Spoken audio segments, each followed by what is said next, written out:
Welcome back to Prop News Time. Here are the headlines for the day.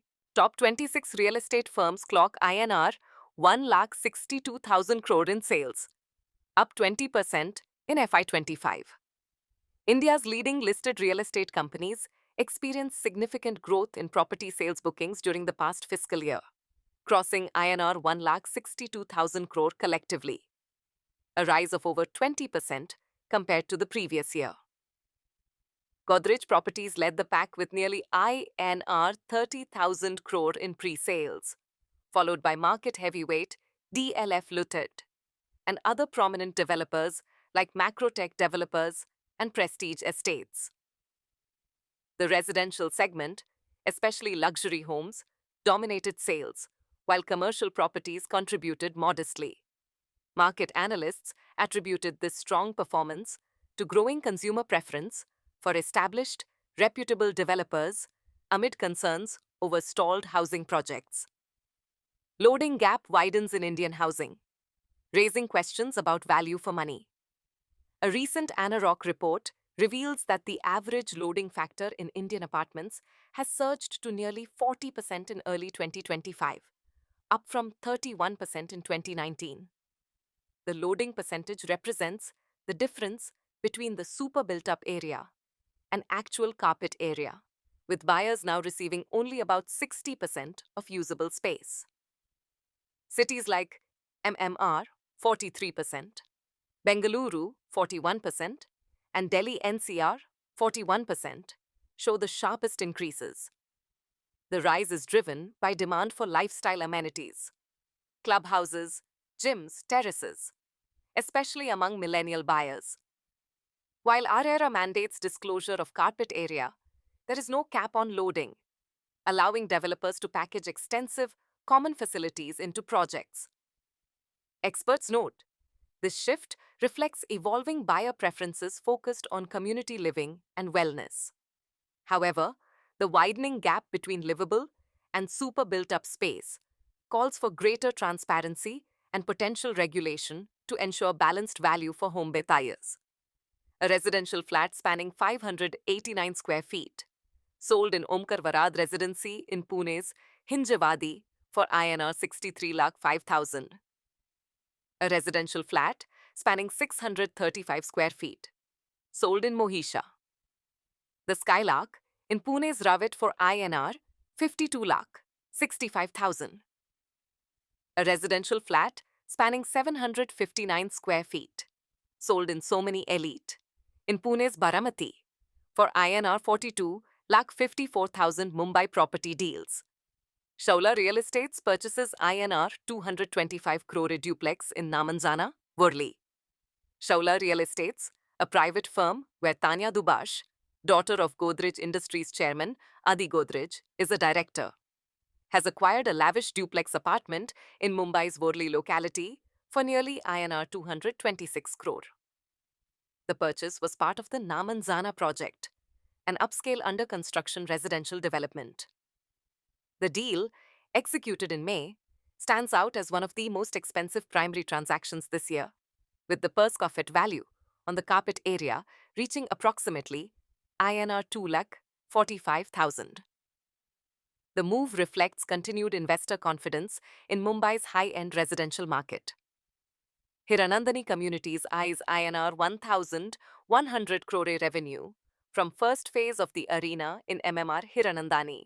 Communities is aiming to generate revenue exceeding INR 1,100 crore from the initial phase of its new residential project, the arena, within the sprawling 588-acre Hiranandani Fortune City Township in Panvel. Featuring around 600 units, the project taps into the rising demand for quality housing in the Mumbai metropolitan region, fueled by increasing incomes, growing employment opportunities, and the migration of skilled talent seeking comprehensive living environments. The township has already delivered more than 2,200 apartments, with high occupancy rates and over 3,000 satisfied residents. NTT buys Balaji IT Park in Andheri for INR 855 crore. In major data center deal, veteran Bollywood actor Jitendra Kapoor's family-owned firms, Pantheon Buildcon Part Lottot, and Tushar Infra Developers Pavat Limited concluded a landmark real estate deal involving two adjacent land parcels and built-up assets in Mumbai's Andheri area. The property, spanning nearly 9,665 square meters and including Balaji IT Park's 3 buildings, was acquired by NTT Global Data Centers and Cloud Infrastructure India Part Limited for INR 855 crore. The transaction was formally registered recently, with stamp duty and registration charges duly settled, marking a significant move in Mumbai's commercial real estate and data center sectors. KDMC intensifies demolition drive in Titwala to curb rampant unauthorized constructions. In a firm step toward enforcing urban development regulations, the Kalyan Dombivli Municipal Corporation, KDMC, launched a demolition drive earlier this week in Titwala, targeting illegal plinths and unauthorized structures. Acting under directives from senior civic officials, the operation was carried out despite local resistance. This move follows a wider pattern of strict administrative action by KDMC, which had previously suspended municipal staff over delayed responses to illegal developments. With parallel efforts like green initiatives and sanitation reforms, KDMC aims to realign growth with compliance in fast-expanding suburban pockets. HRERA orders compensation for delayed possession in Gurugram's expressway towers. The Haryana Real Estate Regulatory Authority, HRERA, has directed the developer of expressway towers in Gurugram's Sector 109 to compensate buyers for delayed possession. Acting on multiple complaints, HRERA invoked Section 18(1) of the RERI Act, mandating the developer to pay monthly interest from the original possession date until actual handover. The project, located along the Dwarka Expressway, faced buyer frustration due to construction delays despite its prime location appeal.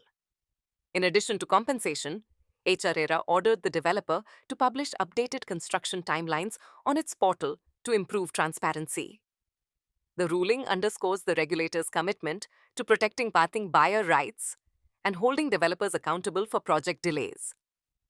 It also signals to the wider NCR market that delivery commitments are enforceable, encouraging greater adherence to timelines and boosting consumer trust in the housing sector.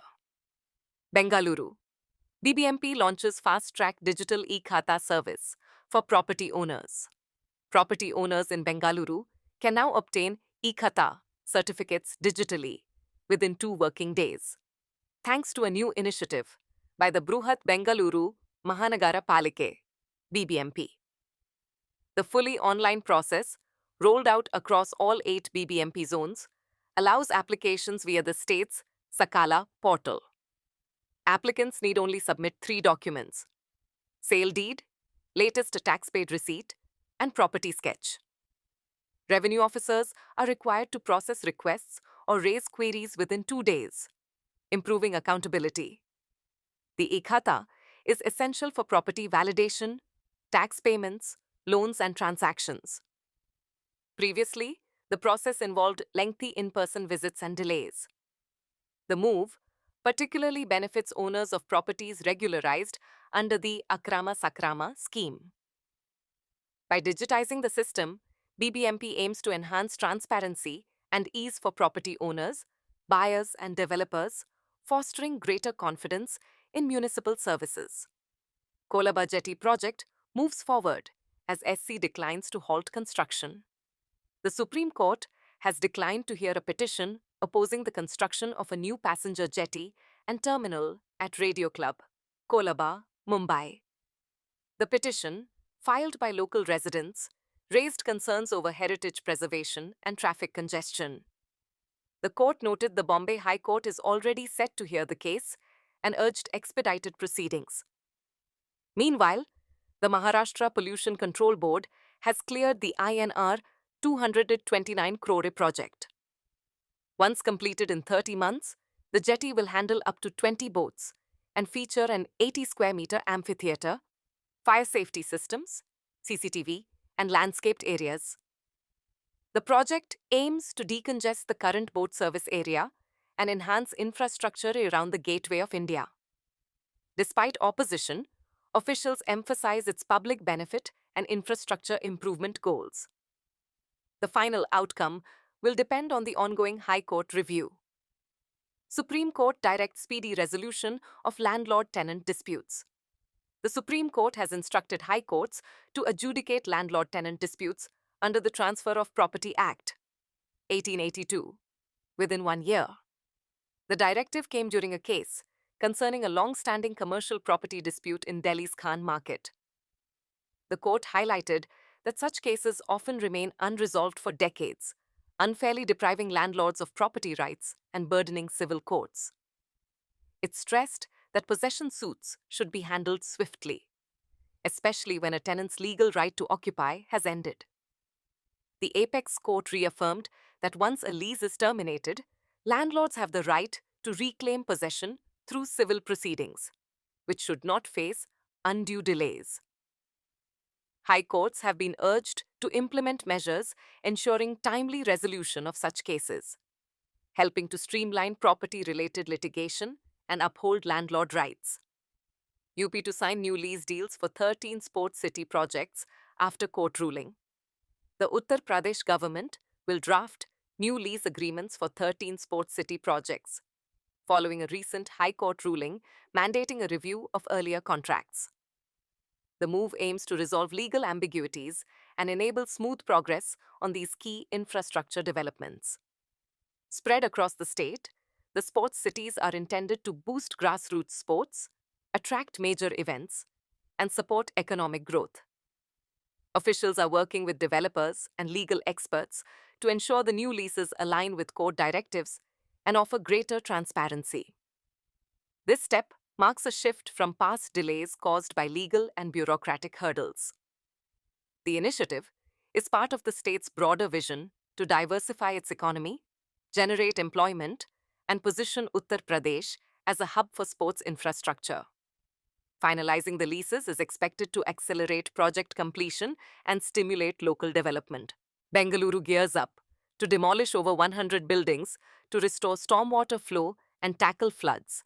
Karnataka's Deputy Chief Minister, Shri D.K. Shivakumar, has announced that approximately 100 buildings obstructing stormwater drains in Bengaluru will be demolished to prevent urban flooding. Invoking the Disaster Management Act, the government aims to ensure the free flow of rainwater. The BBMP Chief Commissioner has been granted full authority to carry out these demolitions, with compensation considered for affected property owners. This initiative follows inspections of flood-prone areas like Yelahanka and Manyata Tech Park, where significant waterlogging has been observed. Ayodhya's real estate value surges as circle rates hiked up to 200% around Ram Temple precinct. The Ayodhya District Administration has revised circle rates for the first time in 8 years, with property values rising by 30% to 200% across various localities. The sharpest hikes are seen within a 10-kilometer radius of the Ram Janmabhoomi temple, where rates have increased over 150%, reflecting growing demand driven by religious tourism and infrastructure projects. Localities like Rakabganj, Devkali, and Awadh Vihar now rank among the most expensive in the district. The revised rates, ranging from INR 26,600 to INR 27,900 per square meter in temple zones, are based on land usage and transaction history. Officials say the update improves transparency and aligns with market trends. The change also affects stamp duty, loan appraisals, and compensation in land acquisition cases. With ongoing developments, including roads, hotels, and an international airport, Ayodhya is emerging as a key real estate and pilgrimage hub. IRB's May 2025 toll collections grow to INR 581 crore across 17 projects. IRB Infrastructure posted a near 9% rise in toll revenue for May 2025, reaching INR 581 crore compared to INR 536 crore in the same period last year. The company's largest toll projects, including the IRB MP Expressway in Maharashtra, Golconda Expressway near Hyderabad, and Ahmedabad Vadodara Super Express Tollway, contributed significantly to this growth. The addition of the Lalitpur Lakhnadon NH44 TOT 12 project also helped boost collections. The company attributed the growth primarily to the holiday season and a surge in new commercial and passenger vehicles. IRB remains India's largest private toll road developer, managing assets worth over INR 80,000 crore across 12 states. NHI to launch Public Infrastructure Investment Trust to widen investor participation and boost highway asset monetization. The National Highways Authority of India, NHAI, has announced plans to introduce a Public Infrastructure Investment Trust, INVIT, aimed at expanding its investor base by including retail investors alongside institutional players. This initiative follows NHI's earlier success with a private INVIT that monetized over 2,300 kilometers of highways. NHAI intends to offer 3 Toll Operate Transfer TOTI bundles, quarterly of varying sizes, and hold 1 to 2 INVIT phases annually, adapting bundle sizes based on market conditions. The move seeks to attract expertise-driven institutional investors and provide broader access to infrastructure assets under a regulated framework governed by SEBI, Kalpataru. Projects International secures INR 3,789 crore in new orders, including largest buildings contract Kalpataru Projects International Lugthad. KPIL, along with its global subsidiaries, has recently secured new contracts worth INR 3,789 crore. The orders notably include the company's largest buildings and factories, BNF, contract to date in India, involving the development of over 12 million square feet of residential space on a design and build basis. Additionally, KPIL has secured orders in power transmission and distribution within overseas markets. This accomplishment reflects years of strategic efforts to enhance project acquisition capabilities and strengthen competitiveness through capital expenditure and execution expertise. KPIL continues to expand its presence, currently operating projects in over 30 countries worldwide. Birla Estates secures INR 420 crore from IFC for projects in Thane, and Pune Birla Estates has recently raised USD 50 million, INR 420 crore from the International Finance Corporation, IFC, to fund 2 major real estate projects in the Mumbai metropolitan region and Pune. The investment will be channeled through 2 special purpose vehicles, where Birla Estates retains majority economic interest. This funding underscores the company's commitment to sustainable urban development and aims to enhance housing accessibility, particularly for first-time homeowners. With recent expansions into key markets including NCR, Bengaluru, and Pune, Birla Estates is rapidly scaling its presence in India's competitive real estate sector. New irrigation projects in UP improve water access for farmers across 30 districts. The Uttar Pradesh government has successfully completed 29 significant irrigation projects over the past 8 years, enhancing irrigation capacity by more than 19 lakh hectares and directly benefiting over 4.3 million farmers statewide. This large-scale initiative has not only bolstered agricultural productivity, but also contributed substantially to flood control and water conservation efforts. Among the completed ventures are 7 major projects, including the Bansagar Canal and Lachura Dam, spanning multiple districts. Additionally, medium and small-scale projects have further expanded irrigation reach, positively impacting tens of thousands of farmers and strengthening the region's agrarian infrastructure. Delhi, to redevelop Bhorgar Industrial Area with smart infrastructure and green initiatives. The Delhi government has announced plans to appoint a concessionaire for the redevelopment and management of the Bhorgar Industrial Area, Bhavana Phase 2, alongside establishing project management units, PMUs, for 9 additional industrial zones. Building on the success of public-private partnerships, PP in Bhavana and Narela, this initiative aims to transform Bhorgara into a model industrial zone characterized by cleanliness, safety, and eco-conscious infrastructure. The comprehensive redevelopment will include smart lighting, CCTV surveillance, pothole-free roads, and stormwater drainage. Further emphasizing sustainability, the Delhi State Industrial Infrastructure Development Corporation, DSIIDC, is set to plant 85,000 green units during the 2025 to 2026 period to foster a greener industrial environment. UK's warehouse Arit accepts Blackstone's GBP 470 million acquisition proposal. Blackstone has reached a definitive agreement to acquire Warehouse REIT for £470 million, offering 110.6 pence per share, including a 1.6 pence dividend. This offer represents a 34.2% premium over the stock's closing price prior to the initial bid announcement. The transaction follows a revised valuation after due diligence, reflecting differing perspectives on certain assets.